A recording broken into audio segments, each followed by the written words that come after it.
नमस्कार, द ओली को देखने वालों का स्वागत है। इलेक्टोरल बॉन्ड घोटाला जो कि अभी भी सुर्खियों में ही है और पूरी स्पष्टता अभी भी नहीं आई है। सबके सामने आए दिन कुछ न कुछ खबरें और खुलासे हो रहे हैं। इसी के चलते बीफ कंपनी ने भी दिया है मोदी सरकार को चंदा। वैसे बीजेपी के बहुत सारे नेता हिंदुत्व की बात करते हैं, तो बीफ कंपनी से चंदा कैसे लिया मोदी सरकार ने, चलिए इस वीडियो में आपको डिटेल में बताते हैं। लेकिन उससे पहले अगर आप इस न्यूज चैनल पर नए आए हैं तो हमारे न्यूज चैनल को जरूर सब्सक्राइब करें। आप व्यूअर्स ही आम जनता की आवाज है, हम बस आपकी आवाज को सरकार तक पहुँचाने का काम करते हैं। इसलिए हमारे चैनल को लाइक करें, सब्सक्राइब करें और बेल बटन को दबाना न भूलें, जिससे कि कोई भी वीडियो आए तो सबसे पहले उसका नोटिफिकेशन आप लोगों को मिल सके। और अगर आप न्यूज चैनल इंग्लिश में पढ़ना चाहते हैं तो हमारी वेबसाइट www.oligo.com पर विजिट करें। तो चलिए अब न्यूज में आगे बढ़ते हैं। बीफ बेचने वाली कंपनी ने भी दिया है बीजेपी को चुनावी चंदा। आपको बता दें, चुनावी चंदा देने वाली कंपनियों में एक नाम है अलाना प्राइवेट लिमिटेड और उसके 3 सब्सिडी कंपनी का भी नाम है। उन्होंने मोदी सरकार को 7 करोड़ रुपए का चंदा दिया है। आपको बता दें, इन कंपनीज ने छापेमारी के 9 महीने के अंदर ही खरीदा था बॉन्ड,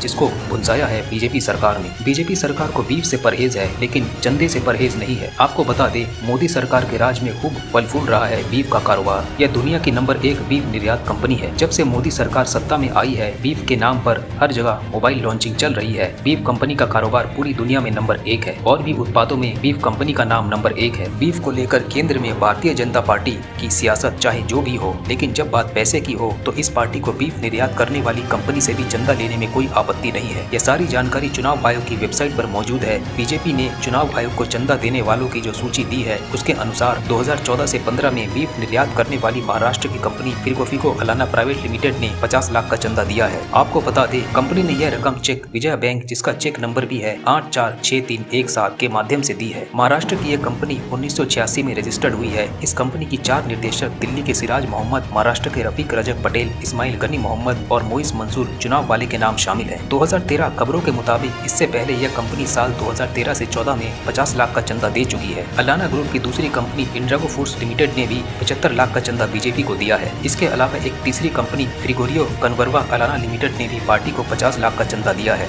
वहीं फ्रिगोरियो कन्वर्वा अलाना लिमिटेड के नाम कॉर्पोरेट मंत्रालय द्वारा रजिस्टर्ड कंप्यूटर सूची में शामिल ही नहीं है। जब से मोदी सरकार आई है, बीफ के नाम पर जगह जगह मॉब लिंचिंग हो रही है। मोदी सरकार में बीफ का कारोबार खूब फला फूला है और बीजेपी के सारे नेता हिंदुत्व की बात करते हैं, मगर सत्य यह भी है कि बीफ का कारोबार धड़ल्ले से बीजेपी सरकार के अंदर चल रहा है और बीजेपी सरकार बीफ बेचने वाली कंपनी से खूब चंदा वसूल रही है। बीफ कंपनी पर इनकम टैक्स का छापा भी पड़ता है, मगर बाद में कुछ भी नहीं होता। क्यों? यह कहना गलत नहीं होगा। इनकम टैक्स से बचना है तो बीजेपी को चंदा दे रही है, वो भी धड़ल्ले से। गौमांस का विरोध करने वाली बीजेपी ने खुद एक मीट कंपनियों से चंदा लिया है, वह भी 250 करोड़ का चंदा। निर्वाचन आयोग की वित्तीय वर्ष 2013 से 14 की रिपोर्ट के मुताबिक भारतीय जनता पार्टी ने मीट का निर्यात करने वाले 250 करोड़ का दान प्राप्त किया है। तो फिर किस आधार पर बीजेपी धार्मिक मुद्दों की बात करती है, जब वह चंदा लेने के लिए मुस्लिम लोगों और मुस्लिम कंपनियों से जो कि बीफ का निर्यात करते हैं उससे चंदा ले सकती है? तो फिर मुस्लिम समुदाय को ही टारगेट क्यों करती है? उससे चंदा लेने में कोई परहेज नहीं है बीजेपी सरकार को, लेकिन धर्म को लेकर वो लगातार विवाद बढ़ाती है। बिहार चुनाव में भी बीजेपी सरकार ने बीफ को मुद्दा बनाया था। बिहार के नवादा जिले में चुनावी रैली के दौरान मोदी ने गुलाबी क्रांति का विरोध किया था। दादरी हत्या और केरल हाउस में छापे जैसी घटनाओं के बाद कई बीजेपी नेताओं ने बीफ खाने का भी विरोध किया था और इससे जुड़े कई बयान भी दिए थे, जिसके बाद देश में असहिष्णुता पर भी बहस छिड़ गई थी। तो अब बीजेपी सरकार ने किस आधार पर बीफ निर्यात करने वाली कंपनियों से चंदा लिया है और उन्हें बुलाया है और अपना प्रचार किया 400 पार करने का? आज के लिए इतना ही। अगर आपको ये वीडियो अच्छी लगे तो चैनल को लाइक करें, सब्सक्राइब करें और शेयर करना न भूलें। द ओली को देखने वालों का धन्यवाद। जय हिंद।